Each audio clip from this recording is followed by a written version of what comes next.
Assalamualaikum warahmatullahi wabarakatuh. Shalom, salam sejahtera bagi kita semua. Om Swastiastu, Namo Buddhaya, dan salam kebajikan. Selamat datang di channel Tim Pemenangan CASN. Semoga kita semua dalam keadaan sehat dan tetap semangat tentunya. Di channel ini kita mau sama-sama belajar ya teman-teman. Channel ini punya konsep unik. Yang pertama kita mau ngebahso atau bahas soal. Yang kedua kita mau ngebahmi, bahas keseluruhan materi. Jadi kita bakal kenyang banget di channel ini. Wah, pasti seru banget. Udah, langsung aja kita masuk ke bahas soal. Oke teman-teman, sebelum kita mulai seperti biasa ini saya mau ngasih informasi mengenai kisi-kisi atau soal. Setiap part itu biasanya saya pasti ngebahas pengumuman mengenai materi pokok soal seleksi kompetensi bidang dengan CAT ini dari Menteri Pendayagunaan Aparatur Negara dan Reformasi Birokrasi.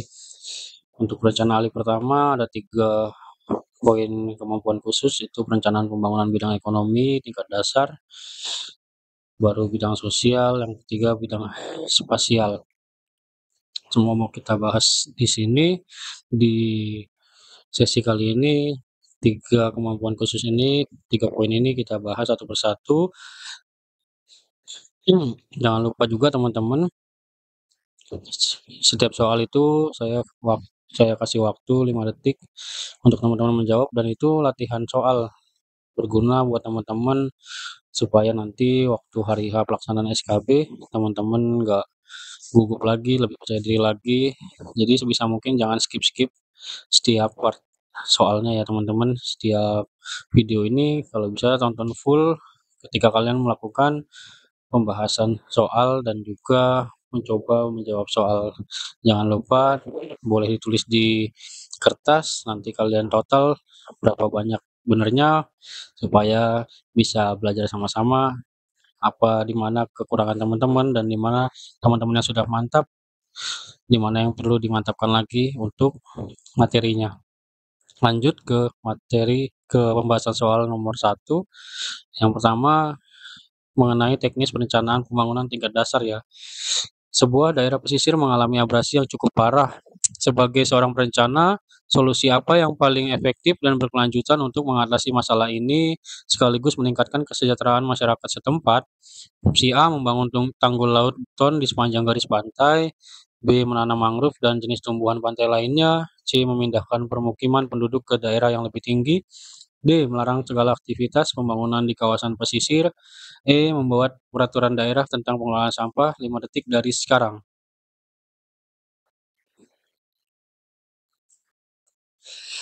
Ya, jawaban yang tepat yang B ya teman-teman. Menanam mangrove. Untuk pembahasan, kita semua tahu kalau mangrove itu banyak manfaatnya. Yang pertama melindungi dari abrasi, menjaga kualitas air, menjadi habitat bagi berbagai jenis biota laut, meningkatkan nilai estetika kawasan. Nah, kalau pilihan yang lain seperti A, C, D, E memiliki kekurangan. Kalau membangun tanggul beton, dia merusak ekosistem pantai. Kalau memindahkan permukiman penduduk bukanlah solusi jangka panjang. Kemudian biayanya juga besar, melarang segala aktivitas pembangunan akan menghambat pertumbuhan ekonomi daerah. Terus peraturan daerah tentang pengelolaan sampah penting, tetapi tidak cukup untuk mengatasi masalah abrasi. Lanjut. Sebuah kota sedang mengalami urban sprawl yang cukup pesat. Fenomena ini mengakibatkan beberapa permasalahan seperti kemacetan lalu lintas, polusi udara, dan penurunan kualitas lingkungan hidup. Kebijakan apa yang paling efektif untuk mengatasi permasalahan tersebut dan sekaligus mendorong pertumbuhan kota yang berkelanjutan? Opsi A, memperluas jaringan jalan tol. Opsi B, membangun pusat perbelanjaan di pinggiran kota. C, menerapkan kebijakan Transit Oriented Development atau TOD. Yang D, mengurangi retribusi kendaraan bermotor. Opsi E, meningkatkan kapasitas tempat parkir di pusat kota. 5 detik dari sekarang.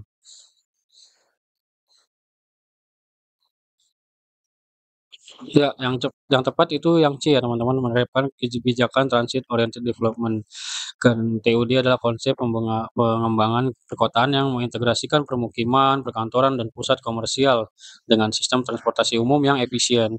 Kebijakan ini tentu dapat mengurangi ketergantungan pada kendaraan pribadi, meningkatkan kualitas udara, dan mendorong pertumbuhan kota yang lebih terpadu dan berkelanjutan. Lanjut. Ini kita masuk ke poin yang perencanaan pembangunan bidang ekonomi tingkat dasar. Di kemampuan khususnya, soal nomor 3, sebuah daerah mengalami penurunan tingkat pertumbuhan ekonomi yang signifikan. Beberapa faktor yang mungkin menjadi penyebabnya adalah: satu, peningkatan investasi asing langsung.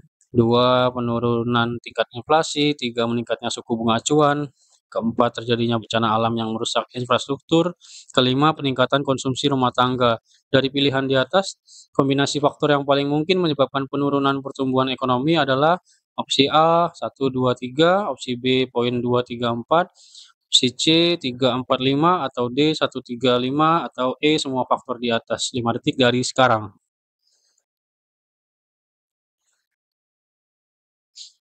Ya, sama-sama kita jawab teman-teman, yang tepat yang C ya.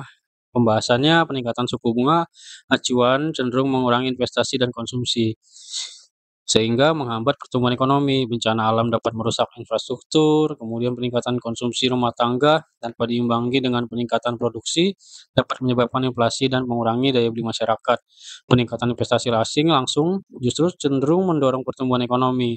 Kemudian penurunan inflasi secara umum adalah hal yang baik, namun jika penurunan terlalu drastis dapat mengindikasikan melemahnya permintaan agregat. Lanjut ya teman-teman, soal nomor 4.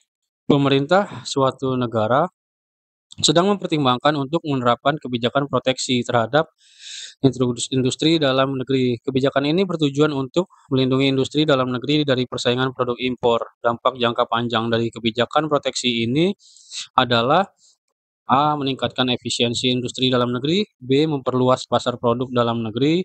C. Menurunkan harga barang-barang produksi dalam negeri. D. Menghambat inovasi dan teknologi. Yang E. Meningkatkan kesejahteraan masyarakat secara keseluruhan. 5 detik dari sekarang.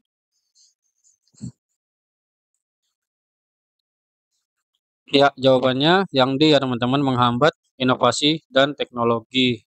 Kebijakan proteksi cenderung membuat industri dalam negeri menjadi kurang efisien karena terhindar dari persaingan. Kebijakan ini juga dapat menghambat masuknya teknologi baru dan inovasi sehingga mengurangi daya saing produk dalam jangka panjang. Soal yang kelima, sebuah negara mengalami defisit neraca pembayaran. Kebijakan fiskal yang paling tepat untuk mengatasi masalah ini adalah opsi A, meningkatkan pengeluaran pemerintah, opsi B, menurunkan pajak, opsi C, meningkatkan suku bunga, opsi D, menurunkan suku bunga, yang E, mengurangi pengeluaran pemerintah. 5 detik dari sekarang. Ya, jawaban yang tepat yang E ya teman-teman, mengurangi pengeluaran pemerintah. Defisit secara neraca pembayaran berarti nilai impor lebih besar dari nilai ekspor. Impor lebih besar dari ekspor. Untuk mengatasinya, pemerintah perlu mengurangi permintaan terhadap barang impor, salah satunya dengan mengurangi pengeluaran pemerintah. Selanjutnya soal nomor 6. Sebuah negara sedang mengalami defisit anggaran yang cukup besar. Kebijakan apa yang dapat dilakukan pemerintah untuk mengatasi masalah ini selain meningkatkan pendapatan negara? A. Meningkatkan belanja pemerintah. B. Mengurangi suku bunga. C. Mempermudah persyaratan kredit. D. Menerbitkan obligasi. Atau E. Menurunkan nilai tukar mata uang. Jawaban yang tepat yang D teman-teman. Ini ada kesalahan teknis, anggap aja soal bonus ya teman-teman. Jadi pembahasannya langsung keluar di sini. Gak apa-apa, ini menerbitkan obligasi merupakan cara pemerintah untuk meminjam uang dari masyarakat untuk menutup defisit anggaran. Dengan demikian, pemerintah dapat tetap membiayai program-program pembangunan tanpa harus meningkatkan pajak atau mengurangi belanja pemerintah secara drastis. Ini teori yang perlu teman-teman pendalami juga mengenai penerbitan obligasi. Itu salah satu kebijakan yang dapat dilakukan pemerintah ya teman-teman. Lanjut ke nomor 7. Apa yang dimaksud dengan efek Crowding out, bagaimana efek ini dapat terjadi dalam konteks kebijakan fiskal ekspansif? A. Efek crowding out adalah ketika pemerintah mengambil alih peran sektor swasta dalam perekonomian. Hal ini terjadi ketika pemerintah meningkatkan belanja pemerintah sehingga mengurangi ruang gerak bagi sektor swasta untuk berinvestasi. B. Efek crowding out adalah ketika pemerintah mengurangi belanja pemerintah sehingga meningkatkan ruang gerak bagi sektor swasta untuk berinvestasi. Hal ini terjadi ketika pemerintah ingin mengurangi defisit anggaran. C. Efek crowding out adalah ketika pemerintah meningkatkan suku bunga sehingga mengurangi investasi swasta. Hal ini terjadi ketika pemerintah ingin mengendalikan inflasi. D. Efek crowding out adalah ketika pemerintah menurunkan suku bunga sehingga meningkatkan investasi swasta. Hal ini terjadi ketika pemerintah ingin merangsang pertumbuhan ekonomi. Atau E. Tidak ada jawaban yang benar. 5 detik dari sekarang. Ya, jawaban yang tepat yang A ya teman-teman.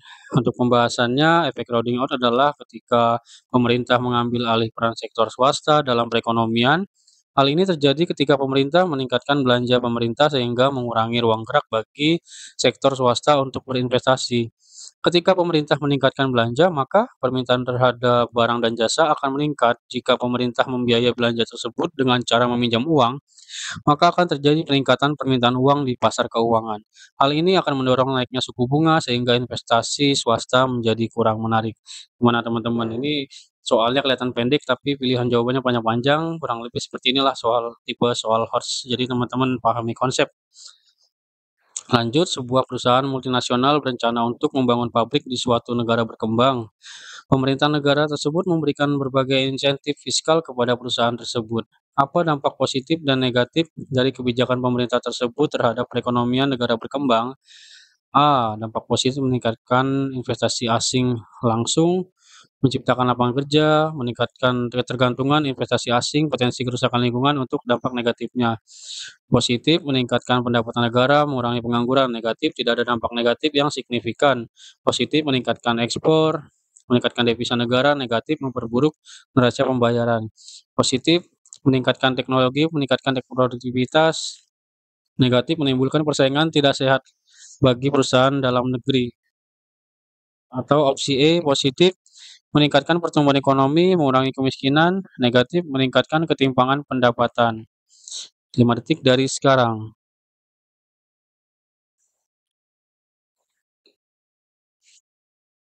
Ya, jawaban yang tepat yang A ya teman-teman.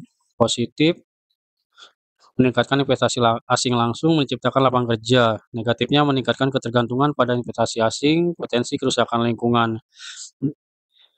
Ini untuk pembahasannya, kebijakan insentif fiskal memang dapat menarik investasi asing langsung, menciptakan lapangan kerja, dan meningkatkan pertumbuhan ekonomi. Namun, perlu diwaspadai juga potensi dampak negatif seperti peningkatan ketergantungan pada investasi asing dan potensi kerusakan lingkungan. Lanjut, kita ke kemampuan khusus untuk perencanaan pembangunan bidang sosial tingkat dasar. Sebuah desa mengalami peningkatan angka kemiskinan yang signifikan. Beberapa faktor yang mungkin menjadi penyebabnya adalah peningkatan jumlah penduduk, bencana alam yang merusak lahan pertanian, kurangnya akses terhadap pendidikan dan pelatihan, rendahnya tingkat partisipasi masyarakat dalam pembangunan desa, atau poin yang kelima, keterbatasan infrastruktur. Dari pilihan di atas, kombinasi faktor yang paling mungkin menyebabkan peningkatan angka kemiskinan adalah 5 detik dari sekarang. Ya, jawaban yang tepat adalah yang D ya teman-teman, semua faktor di atas. Untuk pembahasannya, semua faktor yang disebutkan dapat berkontribusi pada peningkatan angka kemiskinan. Peningkatan jumlah penduduk tanpa diimbangi dengan peningkatan sumber daya dapat meningkatkan tekanan pada sumber daya yang ada. Bencana alam dapat merusak mata pencarian dan infrastruktur. Kurangnya akses terhadap pendidikan dan pelatihan membatasi peluang kerja dan meningkatkan ketergantungan. Rendahnya partisipasi masyarakat dapat menghambat proses pembangunan. Keterbatasan infrastruktur juga dapat menghambat akses masyarakat terhadap layanan dasar. Lanjut teman-teman. Soal nomor 9, program Keluarga Harapan atau PKH merupakan salah satu program pemerintah untuk mengurangi kemiskinan. Tujuan utama dari program ini adalah A. Meningkatkan pendapatan keluarga miskin secara langsung. B. Meningkatkan kualitas sumber daya manusia. C. Mengurangi angka kematian bayi. D. Meningkatkan kesejahteraan keluarga miskin secara menyeluruh. E. Meningkatkan pertumbuhan ekonomi daerah. 5 detik dari sekarang.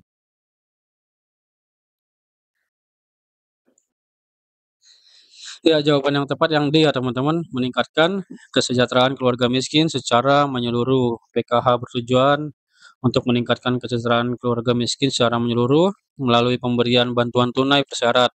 Syarat-syarat yang harus dipenuhi penerima manfaat PKH antara lain memastikan anak-anak usia sekolah tetap bersekolah, kemudian syarat kedua melakukan pemeriksaan kesehatan secara berkala dan mengikuti imunisasi.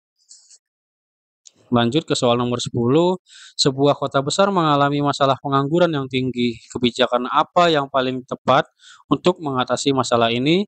A. Membuka lebih banyak lowongan pekerjaan di sektor pemerintahan. B. Memberikan pelatihan keterampilan terhadap pencari kerja. C. Mendukung pertumbuhan UMKM. D. Kombinasi dari semua opsi di atas. Atau E. Hanya opsi A dan B. 5 detik dari sekarang. Untuk soal yang ini saya rasa nggak nyampe 5 detik teman-teman bisa jawab. Ini jawaban yang tepat yang D ya, kombinasi dari semua opsi di atas.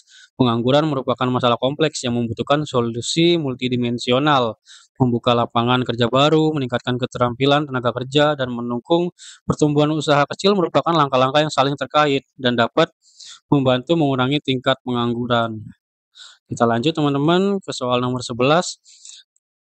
Sebuah program pemberdayaan perempuan mengalami kendala karena adanya resistensi dari kelompok masyarakat tertentu. Strategi yang paling tepat untuk mengatasi masalah ini adalah A. Memaksakan program kepada kelompok yang resisten. Opsi B. Mencari dukungan dari tokoh agama dan adat. Opsi C. Mengubah tujuan program agar lebih sesuai dengan nilai-nilai masyarakat. Opsi D. Menyalahkan kelompok yang resisten. Atau opsi E. Menghentikan program tersebut. 5 detik dari sekarang. Ya, jawaban yang tepat yang B ya teman-teman, mencari dukungan dari tokoh agama dan adat. Untuk pembahasannya, tokoh agama dan adat memiliki pengaruh yang besar dalam masyarakat. Dengan mendapatkan dukungan dari mereka, diharapkan resistensi masyarakat dapat dikurangi. Soal nomor 12, sebuah program pemberdayaan masyarakat di perkotaan fokus pada peningkatan kualitas hidup masyarakat melalui pelatihan keterampilan dan penciptaan lapangan kerja. Namun, program ini dihadapkan pada tantangan rendahnya partisipasi dari kelompok marginal seperti penyandang disabilitas. Strategi apa yang paling efektif untuk mengatasi tantangan ini? Opsi A, meningkatkan intensitas sosialisasi program kepada kelompok marginal. B, menyediakan fasilitas khusus untuk kelompok marginal agar lebih mudah mengakses program. C. Melakukan kajian mendalam terhadap kebutuhan spesifik kelompok marginal dan merancang program yang inklusif. D. Memberikan insentif finansial yang lebih besar kepada kelompok marginal yang berpartisipasi. Atau opsi E. Membentuk kelompok kerja khusus yang berfokus pada pemberdayaan kelompok marginal. 5 detik dari sekarang.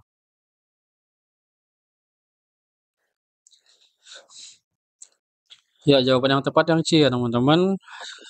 Jawaban yang paling komprehensif itu C, untuk meningkatkan partisipasi kelompok marginal. Program harus dirancang dengan mempertimbangkan kebutuhan dan kendala spesifik mereka. Melakukan kajian mendalam akan membantu mengidentifikasi hambatan yang dihadapi dan merancang solusi yang tepat. Kita lanjut. Nomor 13, sebuah kota sedang mengalami urbanisasi yang pesat. Dampak negatif urbanisasi yang paling mungkin terjadi adalah opsi A, peningkatan kualitas hidup masyarakat. B. Pertumbuhan ekonomi yang pesat. C. Peningkatan masalah sosial seperti kemiskinan dan kriminalitas. D. Pelestarian lingkungan yang lebih baik. Atau opsi E. Penurunan kepadatan penduduk. 5 detik dari sekarang. Ya, jawaban yang tepat yang C ya teman-teman. Urbanisasi yang tidak terkendali seringkali menimbulkan masalah sosial seperti kemiskinan, pengangguran, dan kriminalitas. Hal ini disebabkan oleh pertumbuhan penduduk yang cepat, kurangnya infrastruktur, dan persaingan yang ketat dalam mencari pekerjaan. Lanjut, sebuah program pemberdayaan masyarakat di perkotaan fokus pada peningkatan kualitas hidup masyarakat melalui pelatihan keterampilan dan penciptaan lapangan kerja. Namun program ini dinilai kurang efektif dalam jangka panjang. Faktor-faktor berikut yang mungkin menjadi penyebabnya adalah poin 1, kurangnya partisipasi masyarakat dalam perencanaan program. 2, keterbatasan akses terhadap modal usaha. 3, perubahan kebijakan pemerintah yang tidak mendukung program. 4. Kurangnya keterampilan pelatih. 5. Persaingan bisnis yang ketat.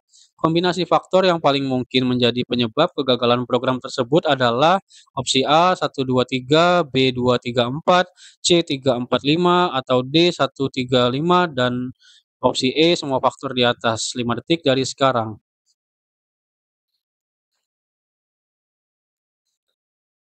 Sama-sama kita jawab. Jawabannya yang A ya teman-teman, 1, 2, dan 3. Kegagalan program pemberdayaan masyarakat seringkali disebabkan oleh faktor internal dan eksternal. Kurangnya partisipasi masyarakat membuat program kurang relevan dengan kebutuhan mereka. Keterbatasan akses modal menghambat pengembangan usaha, dan perubahan kebijakan pemerintah juga dapat menggagalkan keberlanjutan program. Ya, kita udah ngebahas lumayan banyak ya teman-teman, lumayan puas untuk perencana ahli.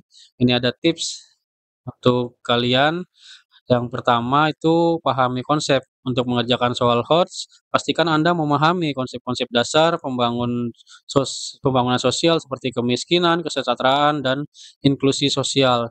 Kemudian tips yang kedua, analisis soal. Baca soal dengan cermat dan identifikasi kata kunci yang penting. Kemudian hubungkan dengan konteks. Cobalah untuk menghubungkan soal dengan situasi nyata yang terjadi di masyarakat. Kemudian pertimbangkan semua opsi, jangan terburu-buru memilih jawaban, pertimbangkan semua opsi yang ada dan evaluasi jawaban. Topik-topik yang mungkin keluar dalam ujian itu kemiskinan dan pengangguran, kesehatan dan pendidikan, pelindungan sosial, peran masyarakat dan dalam pembangunan, dan pembangunan berkelanjutan. Ini boleh teman-teman screenshot sekiranya perlu tips dan topik-topik yang mungkin keluar pada saat ujian SKB nanti, peluang keluarnya tinggi teman-teman. Lanjut ke soal nomor 16. Dalam analisis spasial, metode interpolasi digunakan untuk A. Mengukur jarak antara kedua titik, B. Menghitung luas suatu area, C. Mengestimasi nilai suatu verbal pada lokasi yang tidak memiliki data pengamatan, D. Mengidentifikasi pola spasial suatu fenomena, E. Memvisualisasikan data spesial dalam bentuk peta. Ini mengenai kemampuan khusus ya teman-teman, perencanaan pembangunan bidang spasial tingkat dasar, 5 detik dari sekarang. Ya, jawaban yang tepat yang C ya teman-teman. Mengestimasi nilai suatu variabel pada lokasi yang tidak memiliki data pengamatan. Interpolasi adalah metode statistik yang digunakan untuk memperkirakan nilai suatu variabel pada lokasi yang tidak terdapat data pengamatan berdasarkan data yang tersedia di lokasi sekitarnya. Lanjut, dalam perencanaan tata ruang wilayah, konsep kawasan lindung memiliki peran yang sangat penting. Tujuan utama dari penetapan kawasan lindung adalah A. Meningkatkan nilai estetika suatu wilayah, B. Melindungi keanekaragaman hayati dan ekosistem, C. Membatasi akses masyarakat terhadap sumber daya alam, D. Menarik wisatawan untuk berkunjung, E. Meningkatkan pendapatan daerah. 5 detik dari sekarang.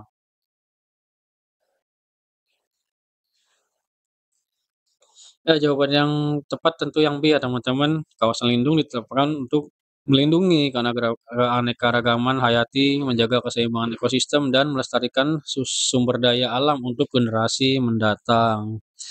Lanjut, sebuah daerah perbukitan mengalami longsor yang cukup parah. Faktor-faktor berikut yang paling mungkin menjadi penyebab terjadinya longsor adalah 1. Curah hujan yang tinggi, 2. Kemiringan lereng dan curam, poin ketiga penebangan hutan secara liar, 4. Penggunaan pupuk kimia yang berlebihan, 5. Gempa bumi. Kombinasi faktor yang paling tepat adalah opsi A 123, B 234, C 135, D 245, atau E semua faktor di atas. 5 detik dari sekarang.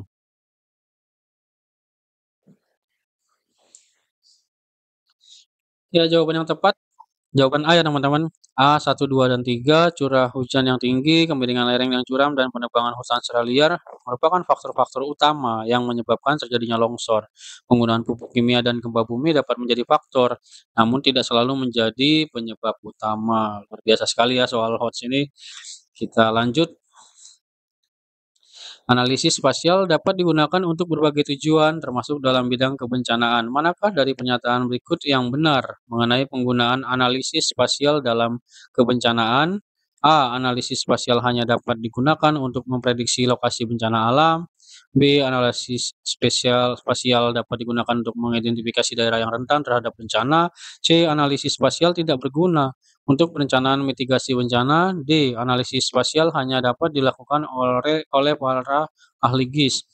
E. Analisis spasial tidak dapat digunakan untuk mengevaluasi dampak bencana. 5 detik dari sekarang.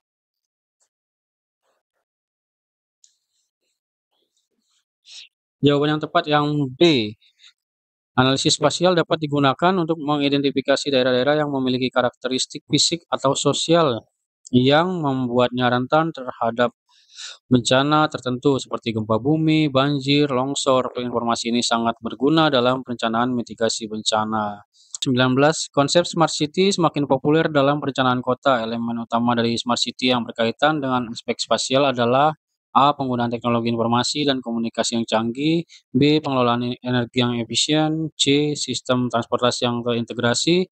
D. Tata ruang kota yang kompak dan terencana. Atau E. Semua jawaban di atas benar. 5 detik dari sekarang. Ya, jawaban yang tepat adalah yang E ya teman-teman, semua jawaban di atas benar. Smart City adalah kota yang menggunakan teknologi, yang A benar untuk meningkatkan kualitas hidup warganya, kemudian semua elemen yang disebutkan, termasuk pengelolaan energi juga, yang B, kemudian yang C, sistem transportasi yang terintegrasi, atau D, tata ruang kota yang kompak dan terencana, merupakan bagian penting dari konsep Smart City dan memiliki kaitan yang erat dengan aspek spasial. Lanjut ke soal terakhir. Dalam perencanaan tata ruang wilayah, prinsip hierarki permukiman sangat penting. Prinsip ini bertujuan untuk A. Memusatkan semua aktivitas di pusat kota. B. Membagi wilayah menjadi zona-zona dengan fungsi yang berbeda. C. Memastikan setiap wilayah memiliki fasilitas yang lengkap. D. Mencegah pertumbuhan kota yang tidak terkendali. E. Meningkatkan kepadatan penduduk di wilayah perkotaan. Jawaban yang tepat 5 detik dari sekarang.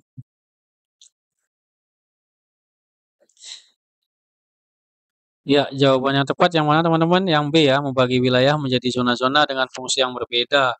Prinsip hierarki pemukiman mengatur pembagian wilayah menjadi pusat-pusat pertumbuhan yang berbeda, tingkatannya seperti pusat kota, kegiatan regional, kegiatan lokal. Tujuannya adalah untuk menghindari konsentrasi aktivitas di satu tempat dan menciptakan keseimbangan pembangunan di seluruh wilayah. Ya, luar biasa sekali teman-teman, kita udah melakukan banyak pembahasan soal dan di sini juga teman-teman harapannya dari 20 soal bisa ditulis di kolom komentar ya teman-teman, benar berapa dari waktu yang diberikan tadi untuk menjawab. Ini soal diskusi, sebuah daerah mengalami konflik sosial akibat perebutan sumber daya alam, kebijakan apa yang paling efektif untuk mencegah terjadinya konflik serupa di masa depan? A. Meningkatkan pengawasan keamanan, meningkatkan produksi sumber daya alam, meningkatkan partisipasi masyarakat dalam pengambilan keputusan, membagi rata sumber daya alam secara merata, atau mengutamakan kepentingan kelompok tertentu. Tuliskan jawaban kamu di kolom komentar ya teman-teman. Nanti kita sama-sama diskusikan. Kemudian ini ada tips tambahan, fokus pada konsep dasar perencanaan spasial. Kemudian pahami konsep-konsep dasar GIS atau Geographic Information System, latihan soal yang beragam, manfaatkan sumber belajar, diskusikan dengan teman sejawat atau dengan mentor kalian, dengan dosen kalian kalau ada materi yang perlu diperdalami lagi. Semoga soal-soal ini bermanfaat bagi persiapan ujian Anda. Selamat belajar. Dan ada lagi tambahan topik yang perlu Anda dalami mengenai perencanaan, tata ruang wilayah, pengelolaan sumber daya alam, mitigasi bencana, analisis spasial, dan tadi yang sudah kita sebutkan sistem informasi geografis atau GIS. Sekian dan terima kasih dari kami tim pemenangan CPNS 2024. Jangan menyerah dan teruslah berusaha. Salam kemenangan.